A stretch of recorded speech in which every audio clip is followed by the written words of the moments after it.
자, 오늘은 지난 시간에 배웠던 파동의 표현과 전달 방식을 조금 더 심화해서 그래프를 보고 파동의 파장과 주기와 진동수, 속력을 구하는 것을 알아보고 그다음 파동의 굴절과 반사까지도 한번 살펴보는 시간을 갖겠습니다. 먼저 이 그래프를 잘 보시면 어떤 물결파의 모습을 나타낸 것인데요. 가로치기 거리일 때, 세로치기 위치를 나타낸 그래프입니다. 어떤 물결파가 진행이 될 때 그 사진을 찍어서 나타낸 그래프라고 보시면 되겠습니다. 밑에 있는 그래프는 같은 물결파를 시간에 따른 위치의 변화 그래프를 나타낸 그래프가 되겠습니다. 지금 이 그래프를 보시면 물결파가 몇 번 진동했죠? 한 번, 두 번 진동하는데 몇 미터로 갔나요? 16미터로 갔고요. 밑에 있는 그래프는 이 그래프를 갖다가 어느 한 점, 예를 들어서 이 P점이라고 그랬을 때 이 P점에서의 위치의 변화, 시간에 따른 위치의 변화를 나타낸 것인데요. 우리가 앞 시간에 보았던 것처럼 파동이 전달될 때 그 각각의 매질은 파동에 따라 이동하지 아니하고 이 제자리에서 이렇게 물결파의 경우에는 위아래로 진동한다는 것을 배웠습니다. 그렇다면 이 P점을 시간에 따른 위치의 변화로 나타낼 수가 있겠죠. 예를 들어서 이 그래프는 어떤 식이냐면 처음에 P점이 여기 있었고 1초 뒤에 이 마루에 가 있었고 다시 1초 뒤에 중심에 가 있었고 다시 1초 뒤에는 고래가 있었고 다시 1초 뒤에는 제자리에 와 있었다는 그런 그래프라고 한다면 자, 처음에 제자리에 있을 때 0초일 때 그 다음에 1초 뒤에는 마루에 가 있을 것이고 2초 뒤에 다시 1초 뒤이니까 2초가 되겠죠. 2초 뒤에는 다시 중심에 와 있을 것이고 다시 1초 뒤이니까 3초가 되겠죠. 3초일 때는 고래 위치에 와 있을 것이고 다시 1초 뒤니까 4초 후에는 처음부터 4초 후에는 다시 제자리 그러니까 한 번 진동을 했을 때 시간에 따른 위치의 변화를 나타낸 그래프입니다. 자, 이 그래프를 잘 보시면 이 그래프에서 이 물결파의 파장과 주기와 진동수를 구할 수가 있습니다. 먼저 파장은 얼마가 되겠습니까? 그렇죠? 두 번 진동하는데 16m를 갔다고 하면 한 번 진동하는 데는 몇 미터인가요? 그렇죠. 8m가 되겠죠. 그 다음 주기는 얼마죠? 주기를 알아보려면 위에 있는 그래프가 아닌 요 아래에 있는 그래프를 보셔야 되는데 시간에 따른 위치의 변화. 자, 주기의 정의가 뭐였죠? 1초 동안. 그렇죠? 주기라는 건 한 번 진동하는데 걸리는 시간이 주기였었죠. 자, 그러면 여기서 한 번 진동한다는 거 여기까지 오는데 걸리는 시간이 몇 초였나요? 그렇죠. 4초가 됐었죠. 그럼 주기는 4초, 4세크가 되겠습니다. 그 다음 진동수는 이제 주기를 가지고 구할 수가 있는데, 자, 진동수의 정의는 뭐였죠? 이거는 1초 동안에 몇 번을 진동할 수가 있는가 그 말이었죠. 자, 그럼 여기서 1초라는 거는 여기까지만 온 상황이기 때문에 여기까지가 한 번 진동한 상황이었습니다. 그러면 여기까지 왔다는 거는 한 번, 두 번, 세 번, 네 번 중에서 한 번 간 거기 때문에 전체를 한 번이라고 봤을 때 몇 분에 몇 번 진동한 거라고 말할 수 있을까요? 그렇죠? 4분의 1번 진동한 거라고 말할 수가 있습니다. 그래서 주기와 진동수는 서로 역수요 관계라는 것도 알 수가 있겠고요. 자, 그 다음에 속력을 구하는 것도 알 수가 있습니다. 우리가 속력을 구하는 공식이 시간분의 거리라는 건 다 알고 계시죠? 자, 여기서의 거리라는 거는 자, 한 번 진동하는데 간 거리는 우리가 뭐라고 말을 합니까? 파장이라고 말을 하고 그 다음 또 한 번 진동하는데 걸리는 시간은 주기라고 말을 합니다. 그 거리에다가 파장을 대입할 수가 있고 시간에다가 주기를 대입할 수가 있는 것이죠. 그럼 이 식을 다시 풀어보면 파장 곱하기 주기분의 1 다시 풀어보면 파장 곱하기 주기분의 1은 뭐라고 말할 수가 있죠? 역수의 관계이기 때문에 진동수라고 말할 수가 있습니다. 그래서 속력은 파장 곱하기 진동수라고 공식을 이끌어낼 수 있겠습니다. 외우시면 안 되고요. 쭉 진행되는 그 공식을 갖다가 이해를 하시면 되겠습니다.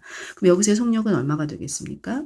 파장이 8m에다가 진동수가 4분의 1Hz이기 때문에 곱하게 되면 2m/s라는 공식이 값이 나오게 되겠습니다. 그래서 이 물결파의 속력은 1초 동안에 2m를 갈 수 있는 빠르기로 진행을 하고 있다라고 말할 수 있습니다.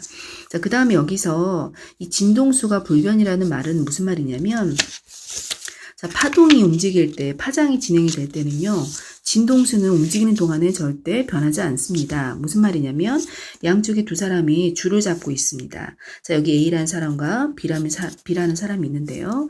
자, A라는 사람이 1초 동안에 한 번, 두 번의 진동수를 흔들려서 보냈다고 칩시다. 그럼 B라는 사람은 1초 동안에 몇 번의 진동거리는 횟수를 느낄 수가 있을까요? 그렇죠?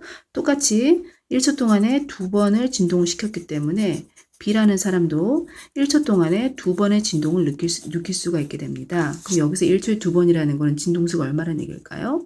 2Hz. 그러면 여기에서도 진동수가 얼마의 진동수를 느끼게 될까요? 2Hz가 되겠죠.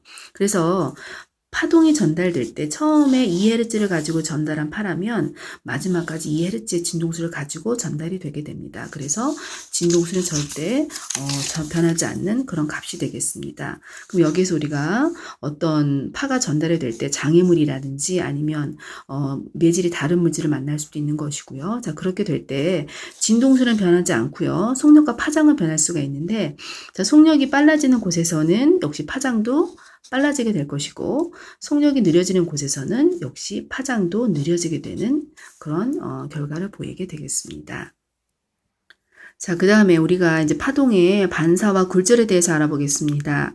먼저 여러분들 빛에서 어떤 내용을 배웠었냐면, 이제 여기는 한쪽은 공기가 되겠고 한쪽은 물이 되는 상황에서 빛이 이렇게 직진을 하다가 물이라는 다른 매질을 만나게 됐을 때 일부는 반사가 되게 되고 일부는 속력이 달라지면서 꺾이게 된다는 걸 배웠었죠. 이거를 반사라고 얘기하고 꺾이는 것을 굴절이라고 얘기를 하게 됩니다. 속도가 공기가 더 빠르게 되고 빛의 속도가 물에서 속도가 느려지기 때문에 이렇게 법선에 가까운 쪽으로 꺾이게 된다는 사실을 배웠습니다. 마찬가지로 이 물결파도 마찬가지입니다. 자, 이렇게 긴 막대기로 이렇게 찍었을 때 물결파가 진행이 되게 되는데요. 자, 지금 그림에서 이렇게 연필로 나타낸 게 물결파의 모습이 되겠습니다. 그럴 때 물결파 투영 장치는 여기 마루인 부분은 빛을 더 많이 내기 때문에 밝게 보이고요.